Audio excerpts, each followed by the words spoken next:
Hello everyone and welcome back to Let's Play Resident Evil Remake. In the last part, we reached the final area of the game, the lab beneath the mansion at the core of everything that's happened around here. And now we're entering this room where we have one of our rare naked zombies for the game. It's basically no different from a normal zombie, it just has no clothes on. Neat? Question mark? But notably there's also another clip of Magnum rounds there which are very important to grab. Otherwise, we got a slide filter here. We're going to need that for something else coming up. Over here, we got this machine, which is pretty important. There seems to be something behind this sturdy door. Open it. Warning! Fuel may explode if shaken or jarred. It looks like a refueling device. I'm sure that doesn't mean anything important to us. Facts. 2, Sanitation Division, attention Manager of Sanitation from Raccoon Disaster Contingency Committee. The contents of this fax are confidential and intended for the named addressee only. Any copying or disclosure of the contents of this fax to any third party is strictly forbidden by the sender. After reading the contents of this fax, must be destroyed immediately. We expect significant increase in the damage done by the recent T-virus outbreak than initially estimated. There are several concerns. First concern, more than half of the researchers have been infected by the T-virus and died. It has also been reported that almost all the survivors of this accident are starting to show symptoms of the T-virus infection. Second concern, our secret security patrol team has also been completely eradicated. Therefore, our most secret research is in danger of public disclosure. Quick actions are demanded to prevent mass media coverage. Third concern, there is a high possibility that most of the specimens are running loose inside the compound. We expect many casualties to follow. However, yet unfortunate, these casualties underscore the success of our research results. Action must be taken to prevent our research results from being made public. We suspect the first official intervention will come from the state police and S.T.A.R.S. We strongly recommend taking measures against them first. Oh boy. Now notably, over here we have a security system passcode transmission device. If you had an MO disk, you could transmit the passcode to the system. So in the original game, the MO disc readers were actively just effectively fax machines and tape recorders. Here in the remake, they've adorably made them into GameCubes. Slightly off-brand GameCubes, but GameCubes. I love that. Kind of reminds me, Metal Gear Solid actually did something very similar now I think about it. So, what the MO discs do is that the 3 MO discs you can find in the game can be used in readers here in this lab, and they'll open up lights on this machine over here to unleash the lock for this door. If you want to get in this door, you need to find all 3 MO discs. In order to get the best ending, you also need to do that, so guess what we're going to be doing throughout our stay here. With the slide filter in our inventory and that MO disc now used, we want to head to the next door we unlocked at the end of the last part, up the stairs and to the left, over by where we actually got that MO disc. Now, something to note. Largely, this is effectively a 100% LP for this specific playthrough, but I actually miss 2 files. Except I technically only also miss 1. One of the files I miss is actually exclusive to Jill, involving a certain other photograph. But the one I do miss in this playthrough, and I'll read out loud in a moment, is actually in this room in a bookshelf to my left at the moment. Notably, in here's not only a first aid spray, but if we check this bookshelf right here, we find our 3rd MO disc, so now we're pretty much good to get the best ending as long as I use them in the proper places. I believe it's that bookshelf right there is what actually has the file in it. I'll read it once we're done with the stuff in this room, though. Over here, we got a projector, though. Well, we have some slide filters, but let's see what the slides themselves actually have. Umbrella Bioorganic Weapon Official Report. MA-39 Cerberus, it's the doggies. FI-03 Neptune Mama Shark, who is a little fried at the moment. MA-121 Hunters, dealt with them a lot. T-002 Tyrant. Haven't seen that yet, worryingly. Bioorganic Weapons Research Group Development Staff. Well, certain someone looks familiar there, but if you know your Resident Evil lore beyond that, the 2 on the far left are also cameo characters from Resident Evil 2 in specific, I believe. 834170623. Alright, but now we have the slide filters, and if we investigate it, there are red-colored slides inside, nothing on them. If we use this here, we get to see that same projector, but seen through red. And the important thing is that actually hides some of the numbers on that final barcode and reveals 8462. If we go over here to this little device, we can input that and unlock something else in this room. Won't lie, kind of annoying thing about coming back to Resident Evil 1 and trying to kind of like play along with the storyline like I like to in my LPs. I have almost said Umbrella's name like 40 times per video, it feels like, and for all I know, maybe a couple times actually snuck through. But yeah, the surprise, surprise, the big pharma corporation is the big villain here. Huh. Our reward for doing that puzzle is the lab key, which if we investigate it, electric symbols imprinted, it's the power area key in specific. But also, if we look behind us, we actually have an AV station. Some sort of image editing equipment. It looks like you can use it to view Kenneth's film. View it. What? Get away from me! No! Hey! No!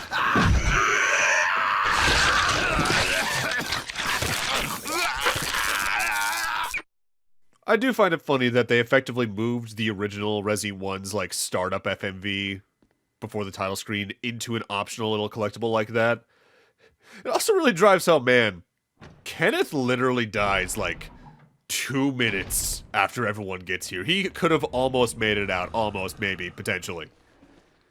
Now, something I'm not too sure of the exacts of, but I do feel like whenever you're on stairs like this, zombies don't try to grab you as often. They instead do the projectile vomit attack, which still hurts you, but is a lot easier to get around because it's a lot slower on the wind-up.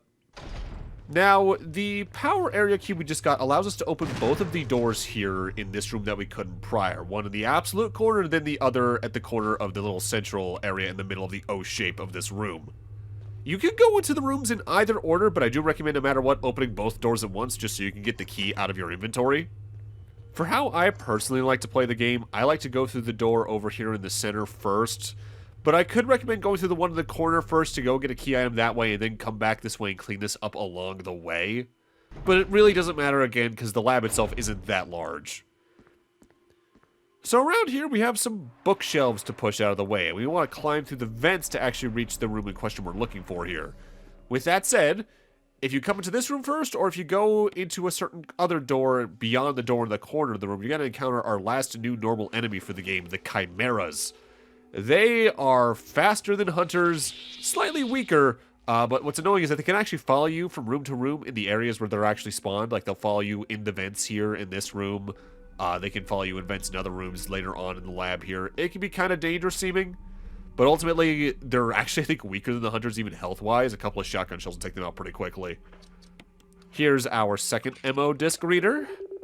That MO disc getting read is actually our only goal in this room. They changed this room up radically for Remake. In the original game, this was actually another gas puzzle, where you needed to push a stepladder near some vents to get into it.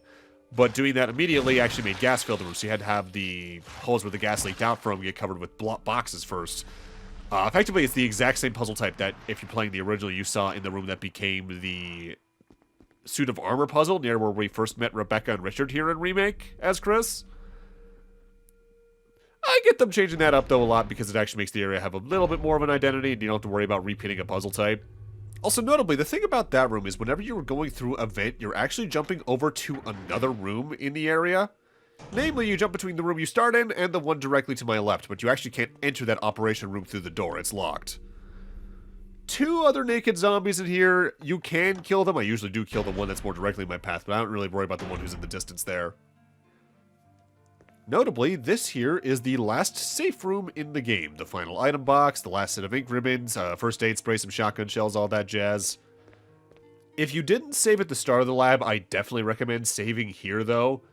With that said, if you also have any ammo reserves you haven't used up yet, barring the Magnum, I'd recommend just going Hail Mary at this point and killing anything in sight, because, let me put it like this, 35 shotgun shells, I think I could kill every enemy in this area and still have leftovers.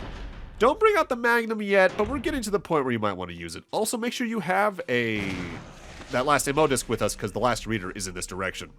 Also, that specific zombie is one of the few cases where you can really see something about how this game handles elevations. It was below me slightly, because I was up that little staircase and it was down that little staircase. I was still counted as aiming at its head despite not aiming upwards, so you can get a headshot just doing that. Which I think that's kind of neat. There's only a few times that really comes into play, though. Warning, fuel may explode if shaken or jarred. We've read that before. A refueling device for the power room. It's not working right now because there's no fuel. There's an empty capsule that we can take, though. This key item is very important. It leads to the other relatively drastic change that the lab gets for Remake, which is one I actively really disliked on my first couple of playthroughs, but I'm not going to say I've grown null to it, but it's definitely much less of an issue than I made it out to be when I was younger. Over here's our third ammo disc reader. Use the ammo disc, and we are now going to unlock the door that these all lock up. While we're over here by the generator area, by the way, watch out for the chimeras because they spawn here very frequently. I don't think they're infinite, but I think they do respawn to an extent. Our next goal is that door, as well as the other device we saw that talked about shaking or jarring the fuel, because that's where we need to take that capsule. But at this point, I want to talk about the note I missed back at the visual data room. Namely, it's the security protocols note. This note namely describes what every single floor of the lab itself is, starting off with level 1, heliport for executive use only. This restriction does not apply in the event of an emergency. Basement level 1, passage to heliport, entry is prohibited unless accompanied by a consultant researcher or chief of security. Unauthorized persons entering the heliport will be shot on sight. Elevator, the elevator stops during emergencies. Basement level 2, visual data room for use by the special research division only. All other access to the visual data room must be cleared with Keith Arving, room manager. Basement level 3. Prison Sanitation Division controls use of the prison. At least one consultant researcher, E. Smith, S. Ross, A. Wesker, must be present if viral use is authorized. Triple lock door. Entry into the room is limited to the sole person who deactivates the lock with all the passcodes. Accessing the exclusive output terminals located in each section of the senior researchers deactivates the lock. Power room. In this room, nitro compound is used as the primary source of power. Access is limited to the headquarters supervisors. This restriction may not apply to consultant researchers with special authorization. Passcode output terminals. Use and access of the output terminals is limited to authorized senior researchers. Basement level 4. Regarding the progress of Tyrant after the administration of T-Virus, illegible hereafter. Notably, I read that off of Evil Resource, which if you don't know that site, it is a very good fan effort for databases and maps for Resident Evil. I really recommend it if you're trying to play these games and getting lost and all that jazz. Chris? Jill. Chris, Wesker's the... I know.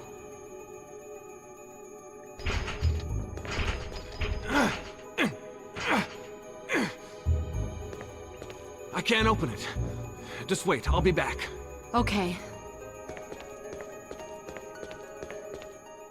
And thus, by using all 3 ammo discs, you actually find where the opposite playable character is in the end of either campaign. If you're playing as Jill, it's Chris that's in that cell, effectively.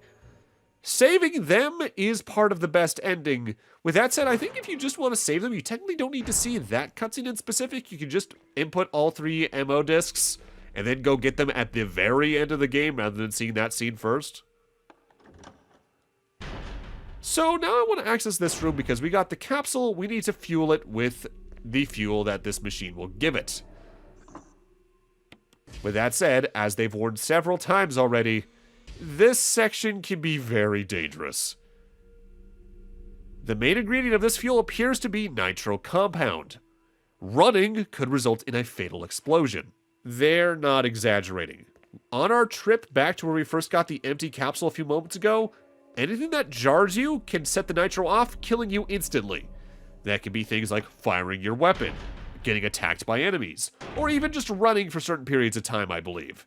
You're good for like a quick burst, but I would just recommend walking all the way there. This is also why I killed both zombies in the O-shaped hallway here, and the one zombie in Chimera on the way to where we actually got the empty capsule, just to prevent any issues from occurring.